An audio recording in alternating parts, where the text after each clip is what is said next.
12 minutos pasaron de las 9 de la mañana en la República Argentina. La temperatura en estos momentos en la ciudad de Buenos Aires es de 11 grados 8 décimas. Y de la ciudad de Buenos Aires nos vamos a la provincia de Santa Fe. En el Código Noticias nosotros les comentábamos que el gobernador de esa provincia, Maximiliano Puyaro, logró imponerse por amplio margen en las elecciones a convencional constituyente, y su victoria fue celebrada por los principales referentes del radicalismo y del PRO. A su vez, terminaron en segundo lugar el peronista Juan Monteverde y en tercer lugar Nicolás Mayoraz. Completó parte de las primeras oposiciones Amalia Granata. Puyaro se llevó casi un 35% de los votos escrutados. Para entender de qué se trata esta elección, que por cierto abre de algún modo lo que tiene que ver con el calendario de votación en la Argentina, nosotros vamos a hablar con un especialista. Lo vamos a hacer con el periodista de Radio Boing de Rosario, Andrés Canepa, que está del otro lado. Andrés, ¿qué tal? Buenos días. Luis Coro y Nicolás Castillo te saludan. ¿Cómo estás? Hola Luis, hola Nico. Muy buenos días. Acá un poco cansado, pero laburando todavía. Sí, en esta primera mañana de Rosario, por lo menos soleada. Me imagino que habrá sido una noche bastante extensa, Andrés. Antes de meternos puntualmente en los resultados, me gustaría que le expliquemos del otro lado a quienes están en el 92.5 del dial de qué se trató la elección de ayer. ¿Por qué los santafesinos tuvieron que ir a las urnas? Bueno, ayer se votó en Santa Fe la Convención Constituyente. Es la reforma de la Constitución de la provincia de Santa Fe, que se votó una ley de necesidad de reforma en la legislatura santafesina, tanto en la Cámara de Diputados como en la Cámara de Senadores, con una ley en diciembre. Bueno, y ayer fue la elección para elegir a los 69 convencionales constituyentes de la provincia de Santa Fe, que van a reformar una Constitución que data de 1962. Esa fue la última reforma de la Constitución de la provincia de Santa Fe. Es una de las constituciones más viejas de la República Argentina. Hay que adaptarla a la Constitución del 94 a nivel nacional. De la parte, por supuesto, también hay que modernizar las instituciones, revisar un montón de privilegios de los dirigentes políticos, hablar de la reelección del gobernador. Hoy Santa Fe es una de las dos provincias, junto con Mendoza, que no tiene reelección del gobernador, y fíjate qué disparidad: tiene reelección indefinida en todos los otros cargos directivos de la provincia.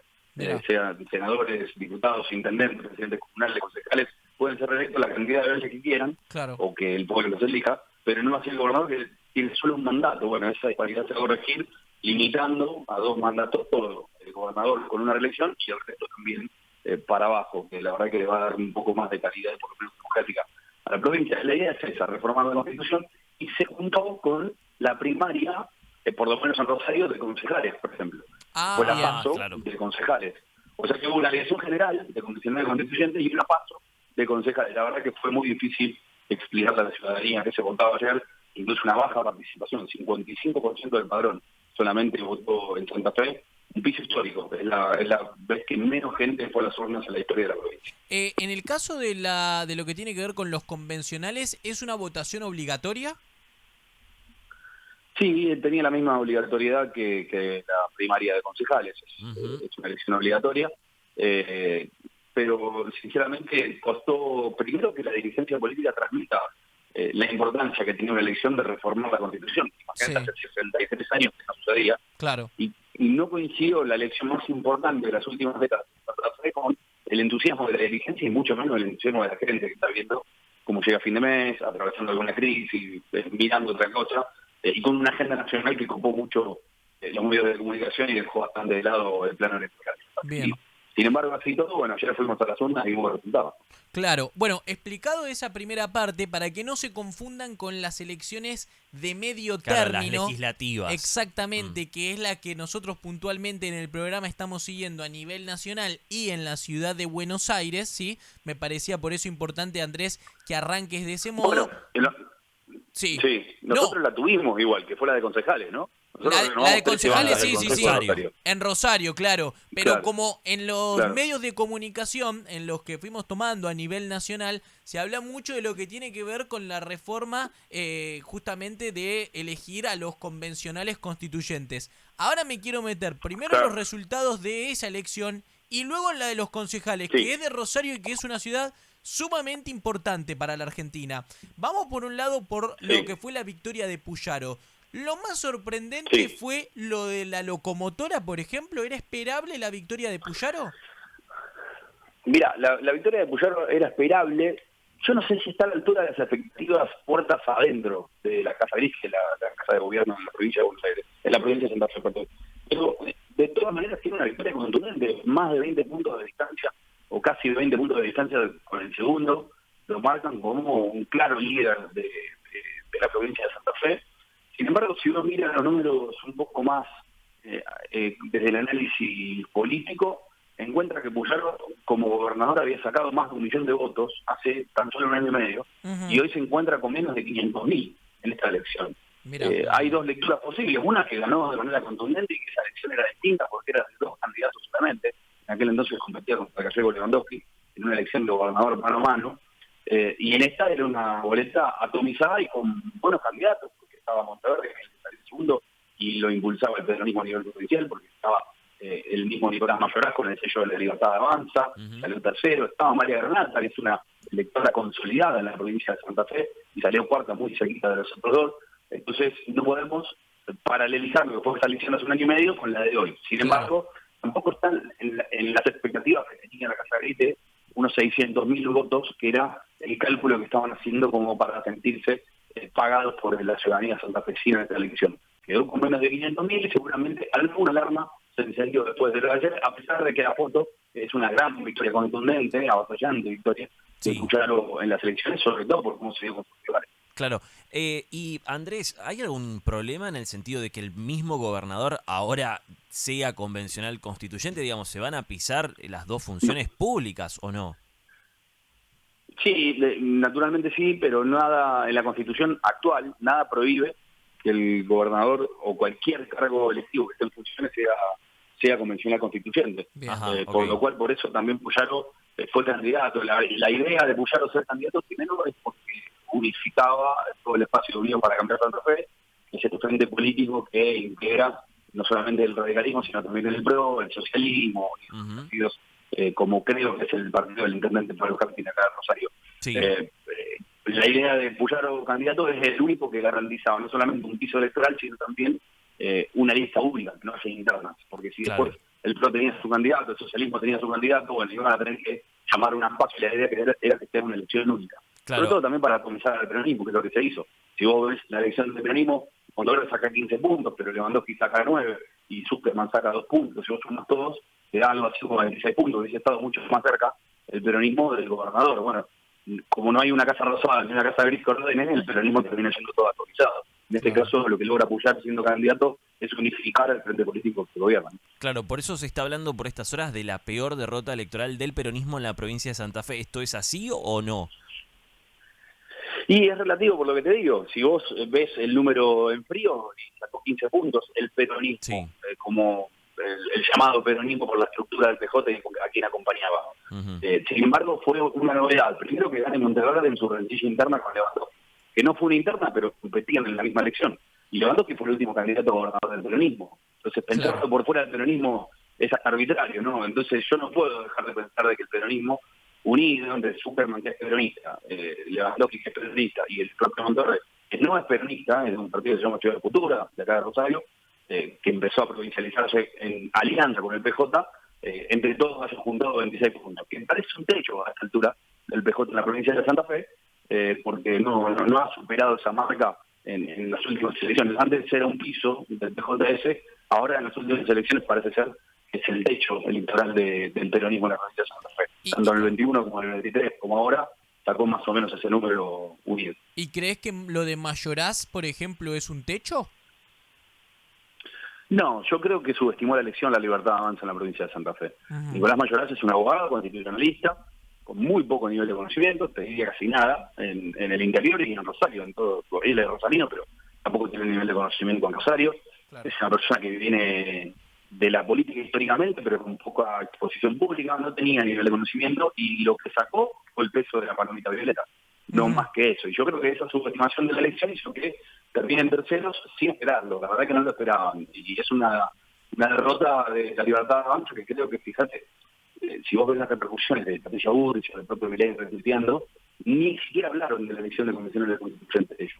Mencionan la victoria de Juan Pedro Alvear en Rosario, pero no hablan de la elección de convencionales constituyentes, porque creo que ahí subestimaron la elección y en algún momento se barajó la posibilidad de que Amalia Granata sea la candidata de la Libertad Avanza, eso le iba a dar un impulso distinto, y no sé por qué, si por mezquindades políticas, si porque no se pusieron de acuerdo o qué, terminó jugando por afuera, y bueno, terminan dividiendo votos, lo cual le hubiese dado un impulso distinto a la Libertad Avanza. Claro.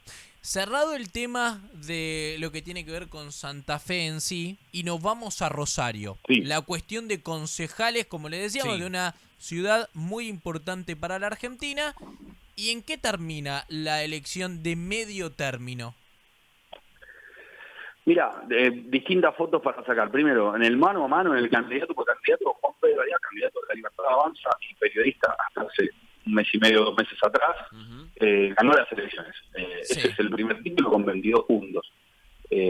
Esperaban 22 puntos. Yo creo que en el campamento de la Libertad Avanza esperaban un poco más. Esperaban que entre la cara conocida, un pibe que tiene prácticamente un nivel de conocimiento total de la ciudadanía, porque era el conductor del noticiero más importante de la ciudad, sumado al vínculo que tiene la Libertad Avanza con el plano nacional, perdón, justo acá, me tengo que disculpar, ahí estamos, junto con el plano nacional, esperaban por ahí superar los 70 puntos, pero bueno, al margen de eso, su primera elección es una marcha, había 42 candidatos en la boleta única, y era muy difícil encontrar las caras. Te soy sincero, una boleta sábana era casi un plotter de arquitectura, lo que era la boleta única, con todas las caras. Era muy difícil encontrar las caras, sinceramente. Con la boleta limpia en junio creo que tiene mucho para crecer. Eso por un lado, ¿no? En el kilo a kilo, de mano a mano, Juan Pedro Alvear se lleva la victoria. Sin embargo, en el frente por frente, el peronismo ganó las elecciones. Con 29 puntos ganó las elecciones. 7 puntos más que la Libertad Avanza y 7 puntos más que el oficialismo de Unidos, que también sacó 22 puntos, un poquitito abajo de Juan Pedro Alvear. Entonces, tenemos que hablar de una victoria del peronismo en Rosario después de 18 años. En el 2007 que el peronismo no ganaba una elección en Rosario. Es muchísimo, sinceramente, pensando en el plano de lo que se viene para junio, en las generales de concejales, y sobre todo también para el 2027, ya se empezó a jugar el partido del próximo intendente. Correcto. ¿En junio está ya dispuesta la fecha? 29 de junio, son las generales de concejales. Bien. Y después, el 26 de octubre, votamos obviamente la renovación de nuestros diputados nacionales, como en todo el país. Correcto. Andrés, la verdad, muchísimas gracias por este resumen para entender qué ha sucedido en Santa Fe con la votación de los convencionales y además con las elecciones de medio término que se han dado para concejales de la ciudad de Rosario, con las PASO, porque luego, como bien dijiste, el 29 de junio serán las generales y después Santa Fe tendrá que ir, como el resto del país, ya en octubre a la votación de medio término para los diputados, para que se renueve en definitiva la Cámara a nivel nacional, ¿no? Diputados, senadores, de lo que se venga. Santa Fe renueva solo diputados, Solo 9 diputados de los 19 que tiene este octubre. Nosotros renovamos senadores dentro de 2 años. Recién, hace 10 años en todo el país, nos toca dentro de 2 años renovar los senadores junto con las elecciones generales, así que ahí va a ir seguramente pegado a la elección nacional. Correcto. Bien. Andrés, gracias por este tiempo, gracias por la explicación y seguramente volveremos a charlar más adelante cuando se den justamente las elecciones de medio término en Rosario. Te mandamos un saludo. Cuando gusten. Un abrazo grande. Chau, chau. Pasó Andrés Canepa, periodista de Radio Boing de Rosario, hablando justamente de lo que ha sucedido en Rosario con las elecciones de medio término y con la victoria de Puyaro para las elecciones a convencional constituyente, donde ha sacado casi el 35% de los votos. Exacto, acá estoy chequeando los últimos datos, ¿no?, de las elecciones en Santa Fe. Obviamente lo que más llama la atención es el rendimiento electoral de la locomotora Oliveras del Frente de la Esperanza. Quedó con un 5,60%, cerca de un 6%, más de 78.400 votos. Claro. Así que va a asumir justamente también una banca dentro de esta convención constituyente. Un dato de color, los outsiders empiezan a pisar muy fuerte, sobre todo teniendo en cuenta también lo de Alvear que comentaba recién Andrés, un periodista recontra conocido. En su momento él se hizo muy viral a nivel nacional cuando él contó una situación de abuso en la infancia durante el programa que él conducía.